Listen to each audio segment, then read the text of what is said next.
औज़ु बिल्लाहि मिनश्शैतानिर्रजीम बिस्मिल्लाहिर्रहमानिर्रहीम अस्सलामु अलैकुम वरहमतुल्लाहि वबरकातुहू।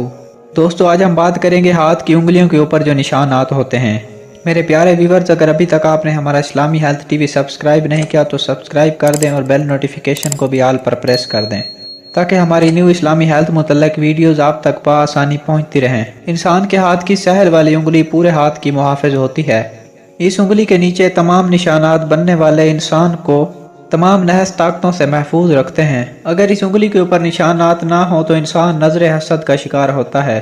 तमाम नहस ताकतों से बचने के लिए चारों कुल और ऐतल कुर्सी एक मरतबा दिन में जरूर पढ़े। अगर सहल वाली उंगली के दरमियान में एक आंख बनती हो तो ऐसा इंसान इल्हाम हासिल करेगा। उस इंसान की सिक्स सेंस इतनी रोशन होगी कि अपने दिमाग के सही फैसले करने की वजह से दुनिया को फतह कर लेगा। अगर उस उंगली के अंदर सिर्फ एक निशानात हो तो ऐसा इंसान इमोशन फैसले करके नुकसान में चला जाएगा।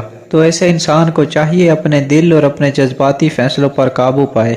अगर इस उंगली की पीछे वाली साइड पर एक तिल हो तो ऐसा इंसान ऐसी तरीके से दौलत शोहरत हासिल करेगा जिसका इसके घर वालों ने गुमान भी ना किया होगा। इस इंसान के मरने के बाद भी इसको याद किया जाएगा। दोस्तों, इस तरह की दीनी और मालूमाती वीडियोस देखने के लिए हमारे चैनल को सब्सक्राइब करके हमारे फ्रेंड बन जाएं। वीडियो में बहुत मेहनत लगती है, वीडियो को लाइक जरूर कर दिया करें। नेक्स्ट वीडियो तक हमें दीजिए इजाजत। अल्लाह आपका हामी नासिर हो।